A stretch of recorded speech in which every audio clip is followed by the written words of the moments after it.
Hey, welcome back to BYTE Me, the podcast where we break down the tech shaping your life without melting your brain in the process. I'm your host, Laikaaa, and today we're talking about something that's kind of creepy once you know it exists, kind of like hidden under your bed, boogeyman level creepy. From the moment you scroll, swipe, or tap, or even breathe near a smart speaker, your data is being collected. You might have known that. But what you might not know, there are entire companies whose only job is to collect, package, and sell that data to the highest bidder. And they're called data brokers. And yes, they are watching. So grab a snack and just know that your smart fridge is judging you and sending that info to a market agency in Texas. And let's dive in.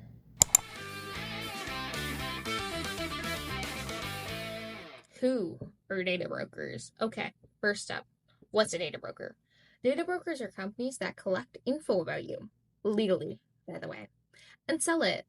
They don't need your name or SIN number to know it's you. Your online habits, purchases, location, income range, relationship status, and whether or not you own a cat. Yeah, that's all for sale.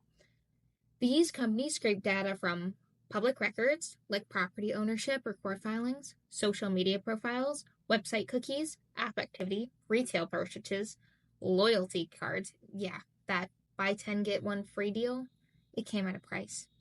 And then they build a profile something like female, 27, lives in Toronto, shops at Sephora, probably has a cat, browses job boards, and recently searched DIY anxiety help. Boom. That profile gets sold to marketers, insurers, political campaign, and even other brokers. So, who's buying your data and why? You probably thought you weren't that interested, but people do want your data. Who's buying it? One, marketers. They want to target you with some eerily specific ads. Ever search for something like once and suddenly it's everywhere? Yeah, that's data brokering at its finest. Two, insurance companies. Some use data to decide rates or flag what they think is risky behavior. It's not illegal, but definitely controversial.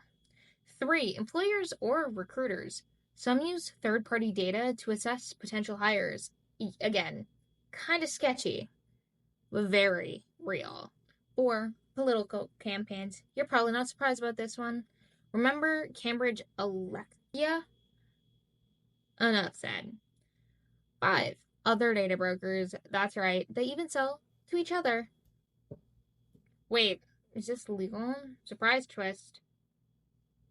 Technically, most of it's legal, especially in countries like the United States where there's no federal privacy law that outright bans this kind of data collection. In Canada, PIPDIA, the Personal Information Protection and Electronics Documents Act, sets some limits. Organizations must get meaningful consent before collecting data.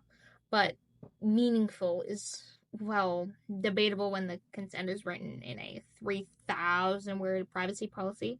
No one reads. Don't worry, I barely read them. And even worse, most people have no idea this is happening. There's no requirement for companies to notify you that your data has been collected, profiled, or even sold. How to fight back? Okay, now we're getting to the good stuff. You can push back. You might not erase your data from the trail completely, but you can make it harder to track, collect, or sell. Here's how. One, limit what you share online. Don't overshare on public profiles. It's tempting, but you need to remove your location tagging, hide your birthday, and say goodbye to the which Disney princess quiz are you? Sorry, Belle.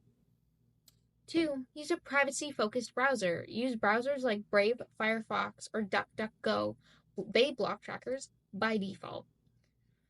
Three, install tracker blockers. Extensions like uBlock Origin, Privacy Badger, or Ghostery can block those third-party tracking scripts. Four, adjust your app permissions. Does that flashlight app really need access to your location and contacts? Absolutely not. Five, opt out of data brokers. In Canada, you can contact data brokers like Axcom and Oracle to request removal. It's tedious, but it's worth it. Also, check out tools like www.optingout.ca or www.stopdatabrokers.ca by Open Media. 6. Say no to cookies. Those accept all cookies buttons, click Manage Settings instead and turn off anything non-essential. 7. Use fake info where appropriate. Signing up for a free recipe site, use a burner email and don't give them your real birthday. They don't need it. So what does this future look like? So where is this all going? The demand for personalized data is growing, but so is awareness. More people are using VPNs, private browsers, and even data obfuscation services that flood trackers with fake info.